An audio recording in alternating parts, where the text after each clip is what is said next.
شور سے دنیا بھر میں اس کا ذکر شروع ہو جاتا ہے، اور وہ عظیم خاندان ہے حضرت ابراہیم علیہ نبینا علیہ الصلوۃ والسلام کا خاندان۔ حضرت ابراہیم کی یاد ہے، حضرت اسماعیل کی یاد ہے، بی بی ہاجرہ کی یاد ہے۔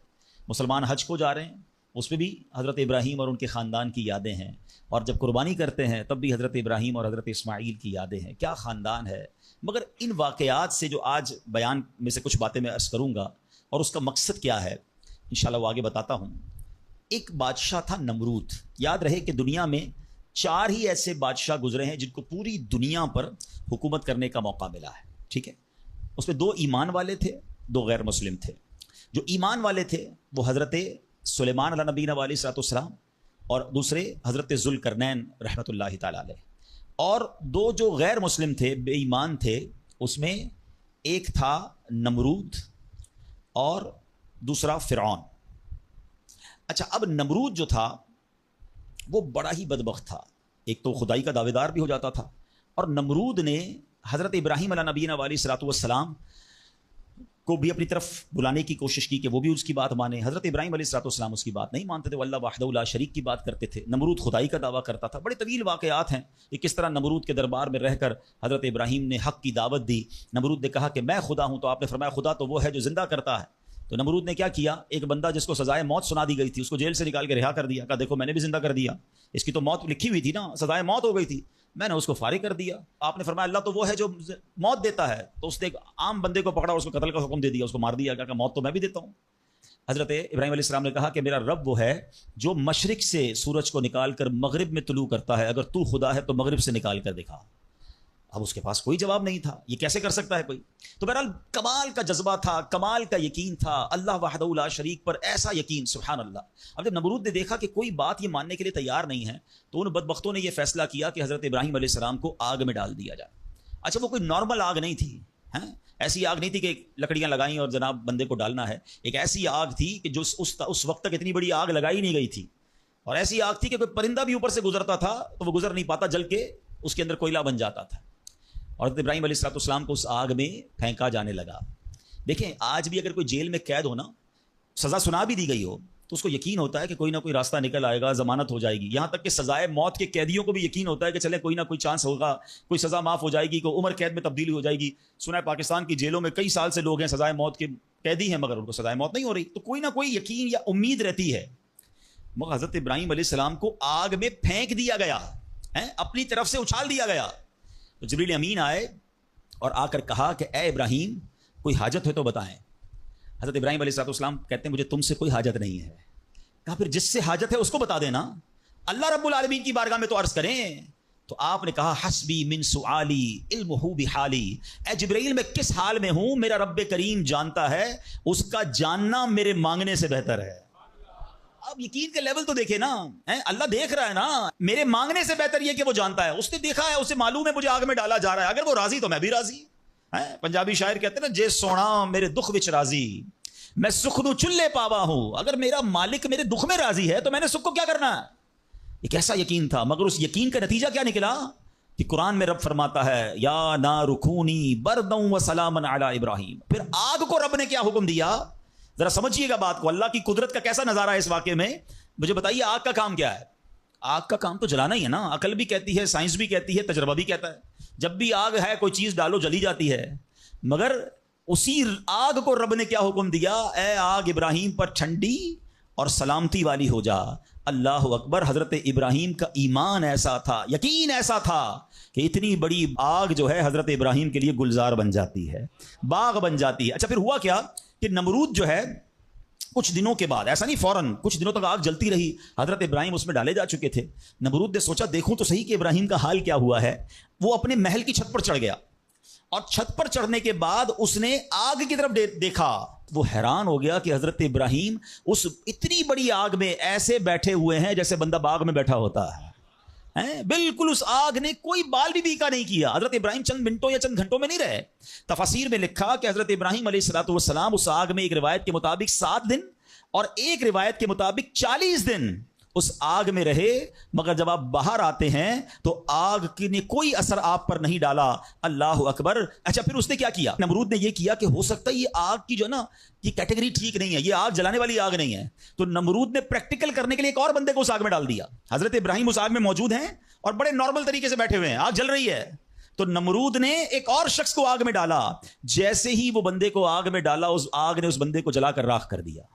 یعنی اس آگ کا کام جلانا تھا، مگر میرا رب جس کے لیے چاہے وہ آگ گلزار بن سکتی ہے. اللہ اکبر. آپ علیہ الصلوۃ والسلام کا جب یہ معجزہ لوگوں نے دیکھا تو کئی لوگ کلمہ پڑھ کر مسلمان ہو گئے، مگر نمرود کے نصیب میں ایمان نہیں تھا. لیکن اس واقعے سے سیکھنے کو کیا ملا؟ یقین، بلیف، اللہ پر بھروسہ. اور اگر رب پر بھروسہ ہونا تو ایسے کام آج بھی اپنی آنکھوں سے ہم دیکھ سکتے ہیں. ہاں، شاعر مشرق کہتے ہیں نا، اگر آج بھی ہو ابراہیم سا ایمان پیدا، دیر از اونلی ون کنڈیشن، ایمان وہ چاہیے، یقین وہ چاہیے. اگر آج بھی ہو کیسا ایمان؟ ابراہیم سا ایمان پیدا، آگ کر سکتی ہے انداز گلستاں پیدا. آج بھی غموں کی آگ باغ بنے گی، آج بھی آپ کی مشکلوں کی آگ باغ بنے گی، مگر پرابلم یہ ہے کہ یہ بھروسہ کہاں ہے، وہ یقین کہاں ہے اللہ پر؟ ڈگمگا گئے ہم لوگ، ہمارے یقین اور بھروسے ہل گئے ہیں. اللہ اکبر. آئیے ایک اور واقعہ سنتے ہیں. حضرت ابو مسلم خولانی رحمۃ اللہ تعالی علیہ، ان کو امت کا حکیم کہا جاتا تھا. بڑے کمال کی شخصیت اور بڑے عقل مند اور دانا تھے. آپ کے دور میں آپ یمن میں رہتے تھے اور آپ تابعی بزرگ ہیں. تابعی کس کو کہتے ہیں؟ جس نے کسی صحابی کو ایمان کی حالت میں دیکھا ہو اور اس کا خاتمہ بھی ایمان پر ہی ہوا ہو. تابعی، سبحان اللہ، وہ تابعی بزرگ تھے، یمن میں رہتے تھے. آپ کے دور میں ایک شخص تھا اسود انسی. اس بندے نے معاذ اللہ نبوت کا جھوٹا دعویٰ کر دیا اور ایک دن زبردستی آپ کو اپنے پاس بلایا اور پوچھا کہ کیا تم گواہی دیتے ہو کہ محمد صلی اللہ تعالی علیہ وسلم اللہ کے رسول ہیں؟ کہا ہاں بالکل، میرے آقا علیہ الصلوۃ والسلام اللہ کے نبی ہیں، سچے نبی ہیں، وہ میرے آقا ہیں، میں ان پر ایمان رکھتا ہوں. تو پھر وہ کہتا ہے اچھا یہ گواہی دیتے ہو کہ میں بھی اللہ کا رسول ہوں؟ حضرت ابو مسلم خولانی کہتے ہیں کہ میں نے نہیں سنا تم کیا کہتے ہو، یعنی سنا ہی نہیں، اس کی بات سنی انسنی کر دی. اسود انسی کو بڑا غصہ آیا، اس نے فوراً حکم جاری کیا کہ بڑی اور خوفناک آگ جلائی جائے. آگ جلائی گئی. ابو مسلم رحمۃ اللہ تعالی کو اس دہکتی آگ میں ڈال دیا جائے، حکم دے دیا. آپ کا ایمان ٹس سے مس نہیں ہوا، آپ کھڑے رہے اور آپ کو اٹھا کر آگ میں ڈال دیا گیا. سبحان اللہ. جس رب نے حضرت ابراہیم کے لیے آگ کو ٹھنڈا کیا تھا نا، گلزار کیا تھا، ابو مسلم خولانی رحمۃ اللہ تعالی کے لیے بھی وہ آگ سلامتی والی ہو گئی. بالکل صحیح سلامت آگ سے باہر آ گئے. اسود انسی نے جب یہ دیکھا کہ یہ اتنی بڑی کرامت، اب یہ لوگوں کو پتہ چل جائے گا تو میری تو نبوت کا جو دعویٰ ہے وہ بیڑا غرقی ہو جائے گا. تو ان کو آزاد بھی کر دیا اور کہا کہ فوراً یہاں سے آپ چلے جائیں. تو آپ کو یمن سے نکال دیا. آپ یمن سے نکلے اور مدینہ منورہ حاضر ہو گئے. غلامی میں نہ کام آتی ہیں شمشیریں نہ تدبیریں، غلامی میں نہ کام آتی ہیں نہ شمشیریں نہ تدبیریں، جو ہو ذوق یقی پیدا تو کٹ جاتی ہیں زنجیریں. کوئی اندازہ کر سکتا ہے اس کے زور بازو کا، نگاہ مرد مومن سے بدل جاتی ہیں تقدیریں. بات یقین کی ہے، بات ایسے کس کو کہتے ہیں، ایمان کی ہے. آج تو پرابلم یہ ہے، آج ہمیں کوئی سوال کر دیں ہم ٹینشن میں آ جاتے ہیں کہ واقعی اس بات کی دلیل کیا. اپنے ایمان کے بارے میں لوگ تذبذب کا شکار ہو جاتے ہیں. اللہ ایک ہے، اللہ واقعی موجود ہے، اللہ کہاں ہے، معاذ اللہ، ایسے ایسے سوال لوگ کر دیتے ہیں. اور چونکہ مطالعہ ہوتا نہیں ہے، علماء کی صحبت ہے نہیں. آپ سمجھیے بات کو، اس وقت جو ماحول ہے اپنے بچوں کے ایمان کی حفاظت کی فکر کرنے کا دور ہے. ہمیں پتا ہونا چاہیے ہمارا ایمان کیا ہے، اللہ کے بارے میں، رسول کے بارے میں، فرشتوں کے بارے میں، قیامت کے بارے میں، جنت دوزخ، ہم کیا ایمان رکھتے ہیں اور اس کی ڈیٹیل کیا ہے. مسلمانوں کو اسلام کے بارے میں پتہ ہی کچھ نہیں ہے. اور اچھا جنہوں نے ایمان پر حملہ کرنا ہے ان کو سب پتا ہے، ان کو پتا ہے ان کو کیسے بہکانا ہے، ان کو پتا ہے ان کے دل میں شک کی پن کیسے چبونی ہے. تو خدا را یہ بات سمجھیے کہ اس وقت باقاعدہ ایسے لوگ، ایسے ادارے کام کر رہے ہیں کہ کسی طرح مسلمانوں کا ایمان چھین لیا جائے، ان کو اپنے رب سے ہی جناب یقین ختم کر دیا جائے، اسلام سے ہی ان کو ہلا دیا جائے، مگر فکر ہی کسی کو نہیں ہے. امام عشق و محبت اعلی حضرت نے 100 سال پہلے یہ بات کہی تھی. بتاؤ وہ 100 سال پہلے کے معاملات تھے، اب اور کتنے خطرناک ہو گئے. آپ نے لکھا تھا سونا جنگل رات اندھیری، چھائی بدلی کالی ہے، سونے والو جاگتے رہیو چوروں کی رکھوالی ہے. انہوں نے سمجھایا تھا کہ چور رکھوالے بن گئے ہیں، آپ کو اسلام کے لبادے میں اسلام کی بات کرنے آئیں گے اور ایمان لوٹ کے چلے جائیں گے، پتہ بھی نہیں چلے گا. کہتے ہیں آنکھ سے کاجل صاف چرا لیں، یہاں وہ چور بلا کے ہیں. کیا محاورہ استعمال کیا ہے، آنکھ میں جب کاجل لگا ہوا تو کون نکال سکتا ہے. آنکھ سے کاجل صاف چرا لیں، یہاں وہ چور بلا کے ہیں، تیری گٹھڑی تاکی ہے اور تو نے نیند نکالی ہے. یہ دور غفلت کی نیند سونے کا نہیں ہے. ہمارے بچوں کو کتنا پتا ہے اسلام کے بارے میں، خود ہمیں کتنا معلوم ہے. لیکن یقین بزرگوں کا کیسا تھا کہ جناب ان کو آگ میں ڈال دیا جاتا تھا، وہ آگ باغ بن جاتی تھی۔ یقیناً آج کے دور میں یہ ٹیسٹ نہیں کریں گے ہم۔ اب یہ بھی نہ ہو کہ جناب کوئی کہے چلو جناب اسلام یقین جو ہے میرا اسلام حق پر ہے کہ نہیں، آگ میں جاتا ہوں آگ نہیں جلائے گی مجھے۔ پہلا ایسے یقین بھی تو لائے نا۔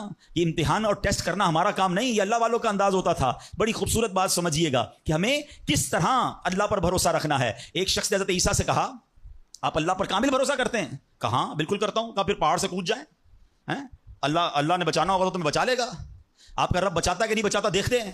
کیا خوبصورت جواب دیا حضرت عیسیٰ علیہ السلام نے۔ آپ فرماتے ہیں اللہ پر بھروسہ ضرور رکھتا ہوں مگر اللہ کا امتحان نہیں لیتا ہوں۔ تو یہ بھی بات سمجھنے والی ہے، اس طرح کے ٹیسٹ نہیں لیے جاتے اپنے آپ پر، مگر ان واقعات سے سیکھنا کیا ہے کہ یقین کیسا ہونا چاہیے، رب کے فیصلوں پر اطمینان کیسا ہونا چاہیے۔ سبحان اللہ۔ انہی حضرت ابراہیم علیہ السلام کا ایک اور واقعہ ہے نا، ایک قافلہ تھا، 3 افراد ہیں، بلکہ اس میں سبحان اللہ 4 افراد ہیں، حضرت ابراہیم، حضرت اسماعیل، بی بی ہاجرہ، اور چوتھے کون تھے؟ حضرت جبرائیل۔ حضرت جبرائیل راستہ بتا رہے ہیں، یہ پورا قافلہ پیچھے پیچھے جا رہا ہے۔ کہاں جا رہا ہے؟ حضرت جبرائیل سے حضرت ابراہیم کو اتنا شوق تھا، پوچھتے ہیں جبرائیل ہماری منزل آ گئی؟ کہتے ہیں ابھی اور آگے، ہماری منزل آ گئی؟ کہتے ہیں ابھی اور آگے۔ لکو دک صحرا میں ایک ٹیلے پر جا کر، کون سی جگہ تھی جہاں آج مکہ آباد ہے؟ کچھ بھی نہیں تھا، کعبہ بھی نہیں تھا، اسی ٹیلے والی جگہ پر بعد میں کعبہ بنایا گیا۔ بالکل صحرا ہے، نہ پانی ہے نہ کھانا ہے۔ حضرت جبرائیل نے بتایا اے ابراہیم تمہارا مقام آ گیا ہے۔ حضرت ابراہیم کی اطاعت دیکھیں کہ وہ بیٹا جو 99 سال کی عمر میں دعاؤں کے بعد ملا ہے۔ حضرت اسماعیل آپ کو 99 سال دعا کرتے کرتے گزر گئے، پھر ملے تھے، مگر حکم کیا تھا کہ اپنے بیٹے کو اپنی زوجہ کو وہاں چھوڑاؤ۔ حضرت ابراہیم اپنی زوجہ کو اپنے بیٹے کو جب چھوڑ کر جاتے، تھوڑے سے کھجورے ہیں، پانی ہے، تو بی بی ہاجرہ کیا کہتی ہیں؟ 3 بار کہا کہ ابراہیم کس کے سہارے چھوڑے جا رہے ہیں، کس کے سہارے چھوڑے جا رہے ہیں؟ حضرت ابراہیم نے جواب نہیں دیا، تو آخر میں کہتی ہیں اللہ امرک بہذا، اے اللہ کے نبی، کہ اللہ پاک نے آپ کو اس کا حکم دیا ہے؟ آپ نے کہا مجھے رب نے حکم دیا ہے۔ اب یقین دیکھیں اس خاتون کا، اس ماں کا یقین دیکھیں جس کا چھوٹا بچہ ساتھ ہے، دودھ پیتا بچہ ساتھ ہے، نہ کوئی انسان نہ پرندہ۔ مگر جب حضرت ابراہیم نے کہا نا کہ ہاں رب کا حکم ہے، تو کیا کہا؟ اے اللہ پاک کے نبی، اگر یہ اللہ پاک کا حکم ہے تو پھر آپ خیر سے جائیں، اللہ ہمیں ضائع نہیں کرے گا۔ رب کا حکم ہے نا، پھر کھانا بھی اسی نے دینا ہے، پانی بھی اس نے دینا ہے، ہماری حفاظت بھی اسی نے کرنی ہے۔ اے ہائے یقین کیسا تھا کہ وہ رب رحمان قدرتوں والا ہے۔ اللہ وہ ہے جو مردے سے زندہ نکال سکتا ہے، اللہ وہ ہے جو دن سے رات کو بناتا ہے، رات سے دن کو بناتا ہے، اللہ پاک وہ ہے جو بنجر زمین کو سرسبز و شاداب بنا دیتا ہے، یہ وہی رب ہے جو صحرا سے چشمے نکال دیتا ہے۔ اللہ پر یقین تھا کہ اگر پانی نہیں تو کیا ہوا، پانی بھی اسی کی نعمت ہے، وہی عطا فرمانے والا ہے۔ اور یہاں کھانا نہیں تو کیا ہوا، رزق دینے والا تو موجود ہے، سبحان اللہ۔ اور ایسا ہی ہوا، کہا آپ خیر سے جائیے، اللہ ہمیں ضائع نہیں کرے گا۔ کیا خوبصورت شعر ہے نا، یقین مثل خلیل آتش نشینی، یقین مثل خلیل آتش نشینی، یقین اللہ مستی خود گزینی، سن اے تہذیب حاضر کے گرفتار، غلامی سے بدتر ہے بے یقینی۔ کیا ترجمہ ہوا اس کا؟ اس کا معنی کیا ہوا؟ یقین کیا ہے؟ حضرت ابراہیم کی طرح بے خطر بغیر ڈرے آگ میں کود جانے کا نام یقین ہے۔ یقین کیا ہے؟ محبت الہی میں غرق ہو جانا اور اپنے آپ کی اصلاح میں لگ جانا یقین ہے۔ اے دور حاضر کی تہذیب کے دیوانوں، بے یقینی جو ہے وہ غلامی سے بھی بری چیز ہے۔ آج بے یقینی کی فضا کیسی ہے؟ یقین ہی نہیں ہے کسی کو، تذبذب، ٹینشن، اللہ پر، دین پر، اپنے دنیا کے معاملات پر یقین ہی نہیں ہے کسی کو، ہر وقت فکروں میں گھرا ہوا ہے۔ اے میرے پیارے اسلامی بھائیوں، آج غربت عام ہے، مشکلات ہیں، ہر دوسرا آدمی مشکلات میں پھنسا ہوا ہے، لڑائی جھگڑے ہیں، نا اتفاقی ہے، دنیا میں کئی جگہ تو مسلمان بیچارے ظلم و ستم کا شکار ہیں۔ اللہ پاک ان کی غیب سے مدد فرمائے۔ الحمدللہ مسلمانوں نے تاریخ میں شاندار کارنامے سر انجام دیے ہیں، اللہ کریم نے مسلمانوں کو بڑی شان و شوکت سے نوازا ہے، مگر اب حالات کسی اور طرح کے چل رہے ہیں۔ کبھی غور کیا اس کی وجہ کیا ہے؟ اس پر تجزیہ کیا جائے تو ایک بڑی وجہ سامنے یہ آتی ہے کہ مسلمانوں میں بے یقینی بڑھا دی گئی ہے۔ پیارے آقا مکی مدنی مصطفیٰ صلی اللہ تعالی علیہ وسلم کا ذرا فرمان سنیے۔ مشہور صحابی حضرت ابو ہریرہ رضی اللہ تعالیٰ عنہ اس حدیث کے راوی ہیں، رسول ذیشان مکی مدنی سلطان صلی اللہ تعالی علیہ وسلم نے فرمایا ما اخاف علی امتی الا ضعف الیقین۔ آقا فرماتے مجھے اپنی امت پر خوف نہیں ہے مگر یقین کی کمزوری کا، یعنی اور کوئی خوف نہیں ہے۔ یہ امت ایسا نہیں ہوگا کہ شرک میں مبتلا ہو جائے گی، فرمایا میری امت اللہ پاک کا انکار نہیں کرے گی، ہاں میری امت کو جو بڑا مسئلہ درپیش ہوگا ان کا یقین کمزور ہو جائے گا، ان کا بھروسہ کمزور ہو جائے گا۔ ایک اور حدیث پاک سنیے، آقا فرماتے ہیں نجا اول هذه الامه بالیقین والزہد، اس امت کے پہلے لوگ یقین اور دنیا سے بے رغبتی کے ذریعے نجات پا گئے۔ ویہلک آخر هذه الامه بالبخل والعمل، اور اس امت کے جو آخری لوگ ہوں گے کنجوسی اور لمبی امیدوں کے سبب ہلاک ہو گئے۔ پہلے والے یقین کی وجہ سے کامیاب ہو گئے. کیسا یقین تھا؟ 313 تھے نا, مگر بھروسہ رب پر کیسا تھا کہ فرشتوں کی فوج مدد کے لیے آ جاتی ہے. اور بعد والے فرمایا کنجوسی ہوگی, لمبی امیدیں ہوں گی. کنجوسی کیوں ہوتی ہے؟ مال خرچ کروں گا ختم ہو جائے گا. یقین نہیں ہے نا, یہ پیسے چلے جائیں گے, زکات نہیں دیتے لوگ, اللہ کی راہ میں خرچ نہیں کر رہے, لمبی امیدیں بنائیں, یقین نہیں ہے.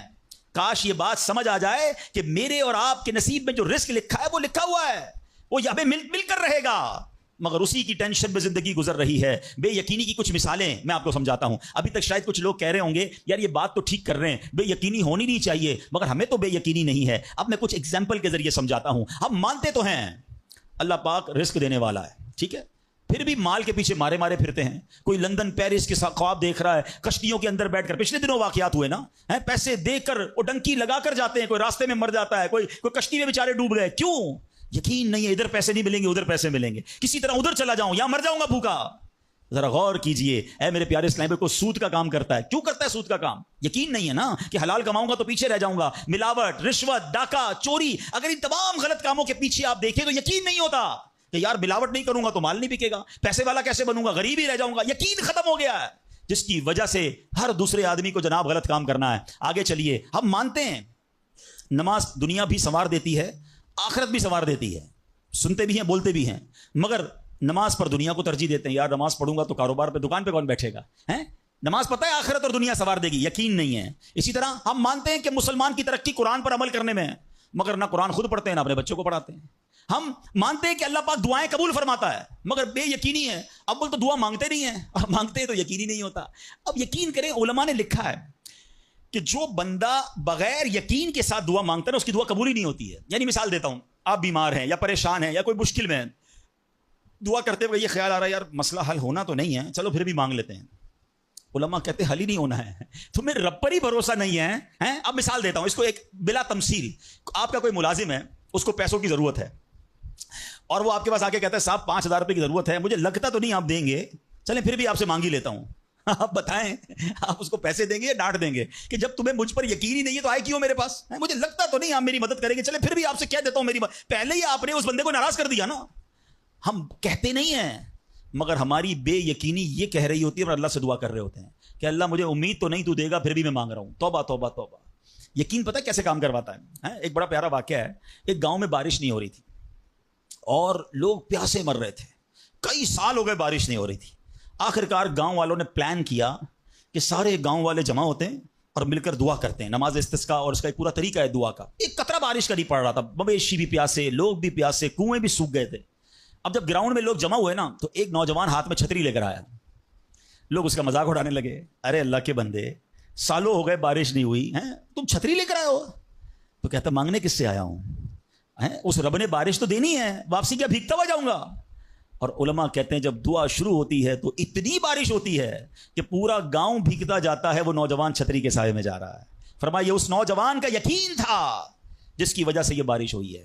کاش یہ بات سمجھ آ جائے. ارے رب پر بھروسہ نہیں کرو گے تو کس پر بھروسہ کرو گے؟ اپنے دین پر, اللہ رسول کے فرمان پر ہی ہمیں بھروسہ نہیں ہے.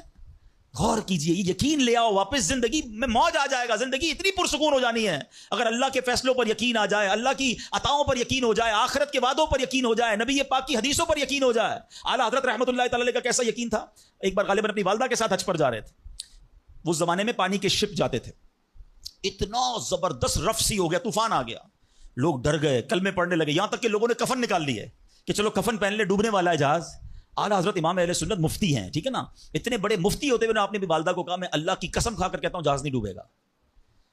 تھوڑی دیر ہوئی تو ایسا ہی ہوا, جہاز کو کام ڈاؤن ہو گیا, سب خیر سے پہنچ گیا. تو ماں نے کہا بیٹا اتنی بڑی قسم کیسے کھا لی تم نے؟ کہ میں نے نبی پاک علیہ السلام کا فرمان سنا ہے, جو کشتی میں بیٹھ کر یہ دعا پڑھ لے بسم اللہ مجریہا و مرساہا ان ربی لغفور الرحیم, وہ کشتی نہیں ڈوبے گی. میں اللہ کی قسم کھا کے کہتا ہوں کہ میرے نبی نے فرمایا نا, وہ یقین تھا. ہم کتنی بار دعا پڑھتے ہیں مگر دعا پڑھ کے کہتے ہیں پتہ نہیں قبول ہوگی نہیں ہوگی, پڑھ لیتے ہیں. یہ والی چیز نکال دیں. وظیفے ہمارے کیوں نہیں لگتے؟ لوگ کہتے ہیں وظیفہ پڑھ رہا ہوں مسئلہ نہیں ہو رہا, تعویذ لیا پھر بھی مسئلہ. تعویذ پہنتے وقت بھی خیال ہی ہوتا ہے چلو یار پہن لیتے ہیں, پتہ نہیں ہونا ہے نہیں ہو تو کچھ نہیں ہونا. وظیفہ پڑھ لیں اور کہہ رہے ہیں پتہ نہیں ہوتا. پہلے یقین لائیں. اچھا ڈاکٹر بھی یہی کہتے ہیں, یہ صرف آپ یہ وظائف اور ان چیزوں میں نہیں, آپ اگر ڈاکٹر پر بھی یقین نہ رکھیں نا کہ یار اس کی دوائی پتہ نہیں کام کرتی ہے نہیں کرتی, کیونکہ بہت ساری چیزوں کے پیچھے یقین, ول پاور. بڑا خوبصورت جملہ میں نے کتاب میں پڑھا تھا کہ جو لوگ کہتے ہیں یہ ہو جائے گا ان سے ہو جاتا ہے. جو لوگ کہتے ہیں یہ نہیں ہوگا ان سے نہیں ہوتا ہے. کاش یہ بات سمجھ آ جائے آپ کو. ہو جائے گا, آپ کر لو گے. بڑے بڑے کام لوگ کر جاتے ہیں, میں کر لوں گا انشاءاللہ. پتہ نہیں ہوگا نہیں ہوگا, ٹرائی کر لیتا ہوں, پہلے ہی سمجھ لو نہیں ہوگا. اندر حوصلہ تو لائیں نا, یقین تو لائیں. اگر رب پر ہی بھروسہ نہیں ہوگا تو ہم کدھر جائیں گے؟ اب ذرا سنیے گا, امیر اہل سنت ایک بڑا پیارا واقعہ اپنے رسالے میں لکھا کہ ایک ڈاکوؤں کا گروہ جو تھا ڈکیتی کے لیے ایک جگہ پہنچا. تو وہاں کھجور کے 3 درخت تھے. ایک درخت خشک تھا, یعنی اس میں پھل نہیں لگے ہوئے تھے. دوسرا درخت پھلدار تھا. تو ڈاکوؤں کا سردار نے دیکھا کہ ایک چڑیا جو ہے وہ پھلدار درخت سے اڑتی ہے, خشک درخت پر جاتی ہے, واپس پھلدار درخت پہ آتی ہے, پھر خشک درخت پر جاتی ہے. تو اس نے کہا چکر لگائی جا رہی ہے, کوئی ماجرا ہے. تو اس نے غور سے دیکھا تو کیا دیکھا کہ وہ چڑیا جو ہے وہ پھلدار درخت سے جو ہے وہ کھجور لیتی ہے, اور جب خشک درخت پر جاتی ہے تو وہاں ایک اندھا سانپ منہ کھولے بیٹھا ہے. وہ چڑیا جا کر اس کے منہ میں کھجور ڈال کے آتی ہے, پھر دوبارہ جاتی ہے کھجور لا کر پھر اس سانپ کے منہ میں ڈالتی ہے. وہ جب ڈاکوؤں نے دیکھا تو وہ تو حیران ہو گیا, رونے لگ گیا کہ اے اللہ پاک, یہ وہ جانور ہے سانپ جس کو مارنے کا حکم تیرے پیارے حبیب علیہ الصلوۃ والسلام نے دیا ہے, کیونکہ یہ مسلمانوں کو تکلیف پہنچاتا ہے. مگر تو نے جب اس کی آنکھیں لی تو اس کے رزق کا انتظام کر دیا, اور ایک چڑیا کی ڈیوٹی لگا دی کہ وہ جا کر اس کو کھانا پہنچائے. تو میں تو اشرف المخلوقات ہوں, میں تیرے بندوں کو لوٹ رہا ہوں. اے اللہ تو میری توبہ قبول فرما, میں آئندہ ایسا نہیں کروں گا. یہ رونے لگا. اب یہ سوچ رہا ہے, سبحان اللہ. تو اللہ اکبر, غیب سے آواز آئی کہ اے فلاں میری توبہ کا دروازہ کھلا ہوا ہے. ڈاکو کہتا ہے یا اللہ میں نے توبہ کی. پھر غیب سے آواز آئی ہم نے تیری توبہ قبول کر لی. اچھا, جب اس نے توبہ کی تو اس کے سارے ساتھی سن رہے تھے, سردار آپ نے توبہ کی, ہم نے بھی توبہ کی. کہا سوچو تو صحیح, ہم ڈکیتی کر رہے ہیں, ہم چوری کر رہے ہیں, رب جب اس اندھے سانپ کو روزی دے گا تو ہمیں کیوں نہیں دے گا؟ ہم اللہ کی قدرت پر یقین کیوں نہ رکھیں؟ سب نے توبہ کر دی. اب جب توبہ کر لی تو انہوں نے کہا کہ اب ایسا کرتے ہیں کہ حج کو چلتے ہیں. سارا قافلہ بنا کر ڈاکوؤں کا قافلہ توبہ کر کے چلا حج کرنے کو. جب مکہ پاک کے قریب پہنچے نا تو وہاں ایک نابینا بڑھیا تھی. وہ ہر قافلے والے سے اس ڈاکوؤں کے سردار کا نام لے کے پوچھتی تھی. وہ بندہ آیا تو ڈاکوؤں کا جب قافلہ ہے تو کہا میں ہی تو وہ ہوں. تو کہا یہ میرے کپڑے تمہارے لیے ہیں. بولا آپ مجھے کپڑے کیوں دے رہی ہیں؟ کہا میرا ایک بیٹا تھا, اور وہ بیٹا جو ہے اس کے کچھ دن پہلے, بڑا نیک بیٹا تھا میرا, کچھ دن پہلے اس بیٹے کا انتقال ہوا ہے. یہ اسی کے کپڑے ہیں. 3 دن سے مسلسل نبی پاک علیہ الصلوۃ والسلام میرے خواب میں تشریف لا رہے ہیں اور فرما رہے ہیں کہ اس نام کا بندہ آئے گا, اس کو یہ کپڑے دے دینا. ہائے ہائے, ذرا سوچو تو صحیح, جب رب توبہ قبول کرتا ہے تو مرتبے کیسے بڑھا دیتا ہے. کاش یہ بات سمجھ آ جائے. اللہ سے بندہ جب دوستی کر لیتا ہے نا, اللہ پچھلے گناہ معاف فرما دیتا ہے, بلکہ اللہ راضی ہو جائے تو گناہوں کو نیکیوں میں بدل دیتا ہے. مگر کیسے اس ڈاکو کو توبہ نصیب ہوئی؟ یقین. کاش حرام کمانے والا, سود کا کام کرنے والا, کاش رشوت لینے والا, ڈاکہ ڈالنے والا, چوری کرنے والا یہ سوچے کہ میں کیوں کر رہا ہوں, ملاوٹ کرنے والا سوچے. اللہ پر بھروسہ تو رکھو یار, رب نے میرا نصیب لکھا ہوا, جو میرے نصیب میں مجھے مل کر رہے گا. کاش یہ بات سمجھ آ جائے. صدیق اکبر رضی اللہ تعالیٰ مسلمانوں کے پہلے خلیفہ, جب آپ نے یہ آیت پڑھی نا قرآن پاک میں, اللہ ارشاد فرماتا ہے وما من دابۃ فی الارض الا علی اللہ رزقها. اللہ فرماتا ہے اور زمین پر چلنے والا کوئی جاندار ایسا نہیں جس کا رزق اللہ کے ذمہ کرم پر نہ ہو. آپ فرماتے ہیں کہ جب سے میں نے یہ آیت پڑھ لی, خدا کی قسم میں نے روزی کی فکر کرنا چھوڑ دی ہے. جب اللہ نے ہر کسی کا رزق اپنے ذمے پہ لے لیا تو مجھے کس بات کی ٹینشن ہے؟ کاش ہمیں یہ بات سمجھ آ جائے کہ ہمیں اب ذرا غور کریں. ابھی یہ اجتماع ختم ہوگا, اگر میں آپ سب کو کہوں کہ بتائیں آپ کے لیے کیا دعا کروانی ہے, تو تقریباً 70-80% لوگوں نے بتایا کیا کہنا ہے, حضور روزی میں برکت کی دعا کر دیں, کاروبار میں برکت کی دعا کر دیں, نوکری نہیں لگ رہی اس کی دعا کر دیں. میں نہیں کہتا یہ دعا نہیں کرنی چاہیے, اللہ سے نہیں مانگیں گے تو کس سے مانگیں گے؟ لیکن کوئی تو کہے کہ میری ایمان پر موت کے لیے دعا کر دیں, میری قبر جنت کا باغ بن جائے اس کے لیے دعا کر دیں, میں آخرت میں جاؤں تو اللہ مجھ سے راضی ہو جائے اس کے لیے دعا کر دیں. فرق دیکھیں, میری اور آپ کی ٹینشن کیا ہے؟ دنیا, روزی, مال. حالانکہ اس کا وعدہ ہے, دانے دانے پر لکھا ہے کھانے والے کا نام, مجھے مل کر رہے گا. مگر اللہ نے مغفرت کا وعدہ نہیں کیا ہے. اس کی دعا کہاں ہے؟ اس کی ٹینشن کیوں نہیں ہے؟ ایسے کئی لوگ مجھے بھی ملے, آپ کو بھی ملے ہوں گے, یار رات کو نیند نہیں آ رہی, کیوں؟ بس یار کاروبار کی ٹینشن بہت ہے. کبھی زندگی میں ایک رات میری اور آپ کی ایسی گزری کہ اس ٹینشن میں نیند نہ آئی ہو کہ قبر میں جاؤں گا تو قبر جنت کا باغ بنے گی یا دوزخ کا گھڑا بنے گی, کلمے والی موت ملے گی کہ نہیں, جنت میں جاؤں گا یا دوزخ میں جاؤں گا, میزان عمل پر جب اعمال تولے جائیں گے گناہ کا پلڑا بھاری ہوگا یا نیکیوں کا پلڑا بھاری ہوگا. یار آج جون جولائی کی گرمی, ہیٹ اسٹروک کی باتیں ہو رہی ہیں, 50 ڈگری میں حال برا ہو گیا. سورج 1 میل پر جب ہوگا اور لوگوں کی پیاس زبان سے باہر زبانیں آئیں گی, مجھے جام کوثر نہ ملا تو میرا کیا بنے گا؟ کبھی اس کی ٹینشن, اس کا وعدہ نہیں ہے. یہ اللہ سے دعا کرنی ہے, اس کے لیے کوشش کرنی ہے. ساری زندگی ایک ہی ٹینشن, چھوٹا گھر ہے تو بڑا کرنا ہے, کاروبار کو وسیع کرنا ہے, اور آمدنی. اور میں نہیں کہتا دعا نہ کریں, کوشش نہ کریں, خدا نہ خواستہ اس کا کوئی یہ مطلب ڈالے کہ چلو بھائی اب تو اللہ نے اپنے ذمہ کرم پر لے لیا تو اب کوئی کام کاج نہیں کرنا. نہیں, دنیا عالم اسباب ہے، اسباب کا کشکول لے کر بارگاہ الہی میں جانا ہے اور توکل والے انداز میں دعا کرنی ہے، تو اپنی رحمت کے سمندر سے ہمارے اسباب کے کشکول میں وہ ہماری روزی عطا فرمائے گا۔ اسباب اختیار ضرور کرنے ہیں، مگر اسی فکر میں زندگی کو برباد نہ کر دینا کہ سارا صبح سے لے کر شام تک ایک ہی ٹینشن۔ بھروسہ رکھے رب پر، یقین رکھے رب پر۔ آج حال یہ ہے، بچہ پیدا ہو جائے تو ٹینشن، او ہو اب میرا بچہ ہو گیا، اس کی آگے پرورش میں کیسے کروں گا، اس کی تعلیم کا کیا ہوگا، اور خاص طور پہ بچی پیدا ہو جائے تو ایسے بدبخت لوگ ہیں کہ اب جناب بیوی کو برا بھلا کہہ رہے ہیں، خاندان میں جھگڑے ہو رہے ہیں بچی کی پیدائش پر کہ اب اس کی شادی کیسے ہوگی، یہ تو بوجھ آ گئی ہے، معاذ اللہ۔ سمجھ نہیں آتی کہ جس رب نے بچی دی ہے انشاءاللہ رزق بھی وہی دے گا، اسباب بھی وہی دے گا۔ ارے جب اس نے مجھے پالا ہے وہ اس کو بھی پالے گا۔ کیا خوبصورت بات علماء نے لکھی، جو رب ہاتھی کو من اور چونٹی کو کن دے سکتا ہے وہ مجھے بھی میرا رزق عطا فرمائے گا۔ آپ ذرا سوچے تو صحیح، کس کس کو رزق دیتا ہے؟ حدیث پاک کا مضمون ہے تم اللہ پر بھروسہ کرو، جیسا بھروسہ کرنے کا حق ہے وہ تمہیں ایسے روزی دے گا جیسے پرندوں کو روزی دیتا ہے۔ پرندوں کو سمجھتے کتنی کیسے روزی ملتی ہے؟ کبھی گھونسلے دیکھیں پرندوں کے؟ اچھا پہلے تو یہ نہیں پتا، کراچی والوں کو تو پرندے دیکھنے کو نہیں ملتے، ہم نے درخت کاٹ کے پورا شہری کنکریٹ کا جنگل بنا دیا۔ ورنہ یہ پوچھے بزرگوں سے، ہم بھی چھوٹے تھے تتلیاں بھی دکھتی تھی، صبح مدرسے اسکول جاتے تھے تو کوئل کی آواز بھی آتی تھی، اب تو کراچی والوں کے ہارن کی آواز آتی ہے ہم کو۔ اب تو یہ پرندے بھی چلے گئے، کہاں چلے گئے؟ ہم نے درخت کاٹے، ہمیں اندازہ ہی نہیں کہ درخت ہے کیا۔ آج گاڑی پارک کرنے کے لیے ہر بندہ درخت کا سایہ ڈھونڈ رہا ہے مگر درخت لگاتا نہیں ہے۔ کاش یہ بات سمجھ آ جائے کہ جتنے درخت لگتے جائیں گے شہر یا ملک خوشگوار بھی ہوگا، موسم بھی کول ڈاؤن ہو جائے گا۔ یہ جو آج ہم کہتے ہیں نا اتنی گرمی بڑھتی جا رہی ہے، اس کی بڑی وجہ یہ ہے، یہ میرا موضوع نہیں ہے، لیکن جو موسم کا تغیرات، کلائمیٹ ڈس آرڈر ہے، کاش یہ بات سمجھ آئے کہ پلانٹیشن نہیں ہم کر رہے، ہم پودے نہیں لگاتے بلکہ پودے کاٹ دیتے ہیں۔ کتنے درخت کاٹے، کتنے جنگل ختم کر دیے ہم نے۔ الحمدللہ دعوت اسلامی کا شعبہ FGRF، اب پلانٹیشن ہم کرتے چلے جا رہے ہیں، 30 لاکھ پودے لگائے مگر یہ تھوڑے ہیں۔ کاش میری یہ بات لوگ سن رہے ہوں کہ اگر آپ نے اپنے آنے والی نسلوں کو خوشگوار موسم دینا ہے، اچھے حالات دینے ہیں، ٹھنڈی چھاؤں دینی ہے، آکسیجن کی فیکٹریاں دینی ہیں، تو ہم سب کو کم از کم ایک پودا لگانا چاہیے۔ 24 کروڑ پاکستانی سب صرف ایک پودا لگائیں اور اس پودے کو درخت بنائیں، صرف پودے کو بچے کی طرح پالیں۔ آپ یقین کریں ہمارا ملک ایک پورا ملک ہی باغ بن جائے گا۔ تو اب ذرا سوچیں کہ ہمیں یہ بات سمجھنی ہے کہ یہ گھونسلے، یہ جو حدیث میں سنا رہا تھا بات کہاں سے چلی کہ اللہ پرندوں کو کیسے رزق دیتا ہے۔ آپ کو پتا پرندے کتنے؟ ایک تحقیق کے مطابق اس دنیا میں جتنے انسان ہوتے ہیں نا، ملٹیپلائی بائی 10 جانور ہوتے ہیں۔ اگر 800 کروڑ انسان ہیں، 8 ارب کے قریب آبادی ہو گئی دنیا کی، 800 کروڑ 8 ارب، تو آپ سمجھو کہ 80 ارب جانور ہیں دنیا میں، اور کہا جاتا ہے ملٹیپلائی بائی 10 کریں اس کو تو اتنے پرندے ہوتے ہیں۔ یعنی اس کا مطلب 800 ارب کم و بیش پرندے ہیں دنیا میں۔ آپ نے پرندوں کے گھونسلے دیکھے کبھی؟ یہ جب گھر سے صبح اڑتے ہیں نا اپنے گھونسلے سے، سب کے پیٹ خالی ہوتے ہیں، گھونسلے میں کوئی کبڈ نہیں ہوتی ہے، کوئی شام کا دوسرے دن کا چارہ نہیں ہوتا ہے، بچے چھوٹے چھوٹے چھوڑ کر جاتے ہیں، مگر یہ 800 ارب پرندے جب شام کو گھونسلے میں آتے ہیں اللہ سب کو رزق دے چکا ہوتا ہے۔ کوئی پرندہ دنیا میں بھوکا نہیں سوتا۔ کیا خوبصورت بات، سمجھو اس کو اس کا مزہ لو نا۔ رب ہاتھی کو من دیتا ہے، اس کو ہاتھی کو کتنا کھانا چاہیے؟ دنیا میں کتنے ہاتھی ہوں گے، اس کو روز کے منو کھانا مل جاتا ہے۔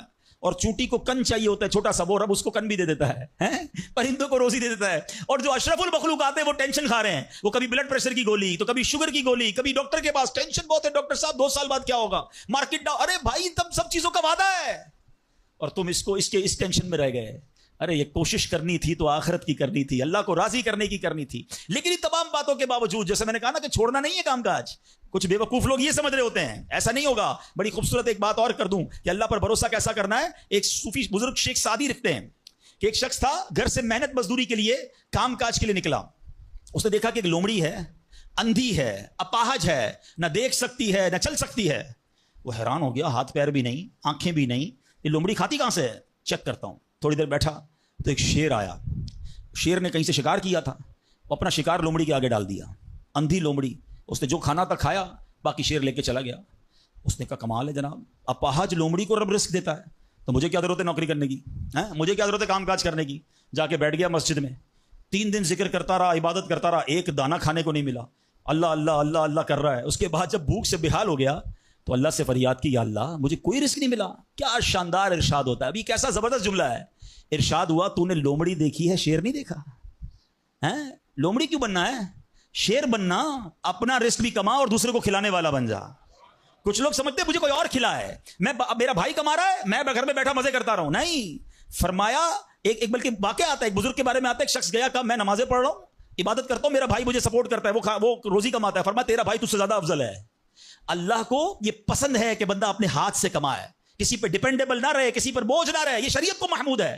کوشش کرنی ہے, پھر اس کے بعد اللہ پر چھوڑ دینا ہے. کوشش سے انکار نہیں ہے, مگر صرف کوشش کرتے کرتے نمازیں بھی جا رہی ہیں, بھروسہ بھی رب پہ جا رہا ہے, یقین بھی ختم ہو رہا ہے, صبح سے شام مال کما رہا ہے, یہ پسندیدہ نہیں ہے. تو ان دونوں چیزوں میں فرق کرنا ہے اور اللہ پر یقین رکھنا ہے. پھر دیکھیں انشاءاللہ کیسے دنیا اور آخرت کی برکتیں ملتی ہیں. تو بہرحال میرے پیارے اسلامی بھائیوں, کاش یقین مل جائے تو پھر دیکھیں یقین کیسے کام بناتا ہے. امام حسن بصری نے ایک حدیث پاک بیان کی. آپ فرماتے ہیں, حدیث سنیے گا, پیارے آقا علیہ السلام فرماتے ہیں, لوگوں کو اس دنیا میں سب سے بہترین چیز یقین اور عافیت عطا کی گئی ہے. لہٰذا اللہ پاک سے ان دونوں چیزوں کو سوال کیا کرو. اللہ سے یقین مانگے اور اللہ سے عافیت مانگے. امام حسن بصری جب حدیث پاک بیان کی نا تو فرمایا, رسول اکرم علیہ السلام نے سچ فرمایا, یقین ہی کی برکت سے جنت ملتی ہے, یقین ہی کی برکت سے آدمی جہنم سے دور بھاگتا ہے, یقین ہی کی برکت سے فرائض پورے پورے ادا کرتا ہے, یقین ہی کی برکت سے آدمی ایمان پر ثابت قدم رہتا ہے, اور عافیت میں بڑی بھلائی رکھ دی گئی ہے. اے کاش ہمیں یقین ملے, ہمیں عافیت ملے. حدیث پاک میں آتا ہے, حدیث قدسی ہے, اللہ پر کیسا بھروسہ رکھنا ہے, انا عند ظن عبدی بی, میں اپنے بندے کے گمان کے نزدیک ہوتا ہوں جو مجھ سے رکھے. مفتی احمد یار خان نعیمی اس حدیث پاک کے تحت فرماتے ہیں, یہاں عبد سے مراد بندہ مومن ہے, یعنی بندہ میرے بارے میں جیسا یقین رکھے گا میں ویسا ہی اس کے ساتھ معاملہ کروں گا. بس یہ سمجھ لو آج بات, میرا اللہ بہتر فرمائے گا, رب میرے لیے بہترین فیصلہ کرے گا, وہ مجھے پالنے والا ہے, میری ماں سے زیادہ چاہنے والا. یقین تو کرو نا اس پر. لوگوں کو اللہ پر ہی یقین نہیں رہا ہے, میرا تو کام ہی خراب ہو جاتا ہے, اللہ معاذ اللہ, اب اس پہ کفریہ کلمات بھی کہہ دیتے ہیں, میرا تو جناب مسئلہ ہی حل نہیں ہوتا, میری دعا تو رب سنتا ہی نہیں ہے, میری مشکل آسان وہ کرتا ہی نہیں ہے. تم کھڑے نہیں ہو سکو گے. تم اللہ سے بدگمان نہ رہنا. اللہ کرے کہ انسان یہ سمجھ جائے کہ مجھے رب پر اچھا گمان رکھنا ہے. شاعر کہتے ہیں نا, جو سوچتا ہوں وہی بات ہونے لگتی ہے. پوچھو پازیٹیو لوگوں سے, ان کے ساتھ پازیٹیو جب سوچتے ہیں پازیٹیو ہونے لگتا ہے. جو سوچتا ہوں وہی بات ہونے لگتی ہے, جڑا ہوا ہے زمانہ میرے گمان کے ساتھ. اچھا سوچو گے تمہیں اچھا ملے گا. اب غور فرمائیے, جب یہ ذہنی بندہ بنا لے یار سچ سے کاروبار نہیں چلتا, تو پھر آپ کو برکت کاروبار میں کیسے ملے گی؟ پہلے ہی آپ نے یقین کر لیا. جب یہ ذہن بنا لے کہ نماز کے لیے وقت نکالا تو کام میں نقصان ہو جائے گا, تو پھر کام میں ترقی بھی نہیں ملے گی. اب ذہن بنا لیا کہ ترقی کے لیے صرف دنیا کی ڈگریاں کمانی ہیں, تو پھر قرآن کریم کی برکات کہاں سے نصیب ہوں گی؟ جب یہ ذہن بنا لیا کہ آج نیکی کا دور ہی نہیں ہے, کچھ لوگوں کا ذہن بن گیا ہے بھائی جناب کوئی نیکی کا دور نہیں ہے, تو پھر نیکی کی برکت بھی نہیں ملے گی. ذہن پازیٹیو رکھیں, ذہن اچھا رکھیں, انشاءاللہ آپ دیکھیں آپ کے ساتھ اچھا ہونا شروع ہو جائے گا. میرے پاس وقت کم ہے, ورنہ اس پر تو پوری ریسرچ موجود ہے. آپ پازیٹیو سوچتے ہیں تو پازیٹیو انرجیز آپ کی طرف متوجہ ہو جاتی ہیں. اب تو سائنس بھی کہتی ہے نیگیٹو سوچتے ہیں تو نیگیٹو انرجیز آپ کی طرف متوجہ ہوتی ہیں. آپ ڈی مورلائز ہونا شروع ہو جاتے ہیں, آپ کے حوصلے ٹوٹنا شروع ہو جاتے ہیں. اور جس کو ول پاور کہا جاتا ہے, جس کو اچھا سوچنا کہا جاتا ہے, اگر بندہ یہ کرنا شروع کر دے پھر دیکھیں اس کے کام کیسے بن جاتے ہیں. تو اللہ کرے کہ بھئی یہ بات سمجھ آ جائے کہ ہمیں اپنے رب سے انشاءاللہ یقین حاصل کرنا ہے. حضرت خالد بن معدان رحمۃ اللہ تعالی علیہ فرماتے ہیں, تعلموا الیقین کما تعلموا القرآن, یعنی یقین کو بھی ایسے ہی سیکھا کرو جیسے قرآن سیکھتے ہو.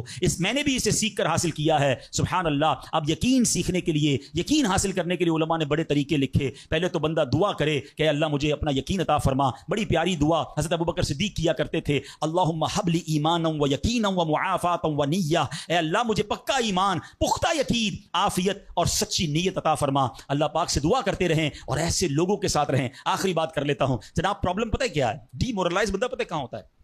اس کا یقین متزلزل کب ہوتا ہے؟ وہ کیسے شک اور شبے والی لائف میں آ جاتا ہے؟ یہ صحبت سے ملتا ہے.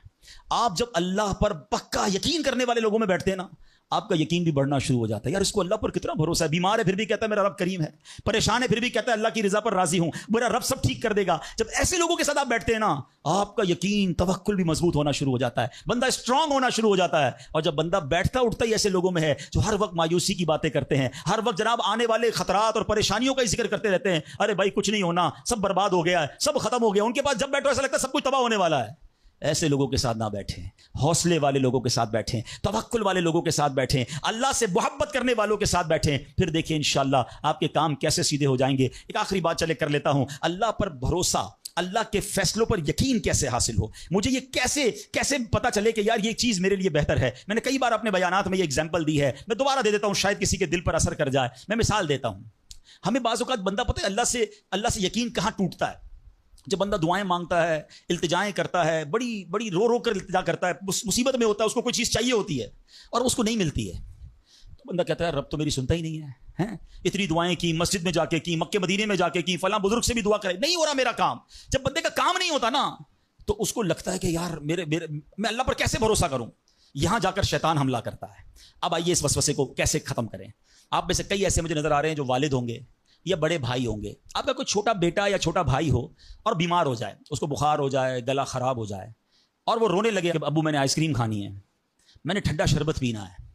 اچھا بتائیے آپ اسے ٹھنڈا شربت پلائیں گے؟ وہ رو رہا ہے آپ کے سامنے، آئس کریم کھلائیں گے اسے؟ جواب دیجئے نہیں، وہ رونے دیں گے آپ اس کو۔ آپ کا ایک دوست برابر میں بیٹھا ہو اور کوئی کہے یار کیسے ظالم ابو ہیں، بچہ رو رہا ہے دے دینا اسے آئس کریم، تو آپ ایک جواب دیتے ہیں میں والد ہوں، مجھے پتا ہے اس کو کب کیا دینا ہے۔ ایسا ہی ہے نا؟ اب ذرا دل پر ہاتھ رکھ کے میرا جملہ سننا، تم والد ہو، تمہیں پتا ہے بیٹے کو کب کیا دینا ہے، میرے مالک کو نہیں پتا مجھے کب کیا دینا ہے۔ میں رو رہا ہوں، میں گڑ گڑا رہا ہوں، میں تڑپ رہا ہوں، وہ نہیں دے رہا، ارے یہی بہتر تھا۔ ہو سکتا ہے کہ میں جو مانگ رہا ہوں مجھے مل جاتا تو میرے لیے اور برا ہوتا۔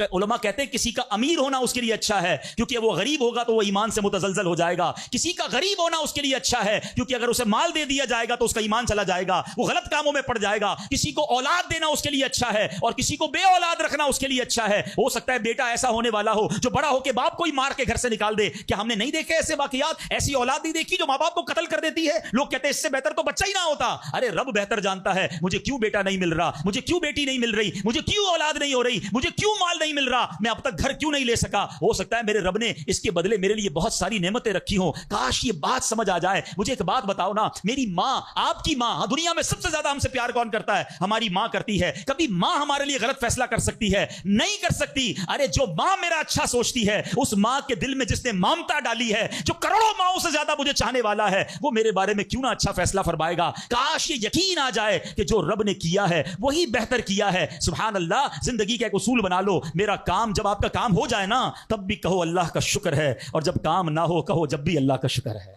میرے لیے یہی بہتر ہوگا۔ آپ مزے میں آ جاؤ گے، اللہ سے دوستی کر لو، اے میرے رب جو تو نے فیصلہ کیا میں اس پر راضی ہوں۔ آپ کسی ٹینشن میں نہیں رہو گے۔ ہمارا پرابلم پتہ ہے کیا ہے؟ ڈیفنس کے لوگ جانتے ہیں، کبھی گزرتے ہوں گے نا ڈیفنس کی گلیوں سے، یار یہ پلاٹ بہت اچھا مل رہا تھا، 4 سال پہلے یہ ریٹ تھا، میں لے لیتا، آج تو کتنی پرائس ہو گئی، یار وہ گاڑی 1 مہینہ پہلے لینے والا تھا، نہیں لی، گورنمنٹ نے پرائس بڑھا دی، یار یہ فیکٹری میں پہلے خرید لیتا۔ اسی ٹینشن میں رہتے ہیں، یہ کر لیتا، وہ کر لیتا۔ ارے نہیں کیا، نہیں ہوا، وہی میرے لیے بہتر تھا۔ جو رب نے دیا وہی میرے لیے بہتر ہے۔ خدا کی قسم جس دن اللہ پر بھروسہ سیکھ لیا، رب سے دوستی کر لی، رب کے فیصلوں پر اطمینان تمہیں حاصل ہو گیا، زندگی کے بہت سارے غم ختم ہو جائیں گے۔ جو بھی ہوگا وہ رب کی طرف سے ہے۔ ارے جب حضرت ابراہیم آگ میں ڈالے جا رہے ہیں، جبریل امین آ کے پوچھتے بتاؤ اے ابراہیم تمہاری کوئی مدد کر سکتا ہوں، کوئی حاجت ہے؟ فرماتے مجھے کوئی حاجت نہیں۔ کہا اللہ سے تو کہہ دو کہ رب دیکھ رہا ہے، اس کا دیکھنا میرے مانگنے سے بہتر ہے۔ ہائے ہائے، اللہ حضرت ابراہیم کے اس یقین کا کوئی ذرہ عطا فرما دے، اس توکل کا کوئی حصہ عطا فرما دے۔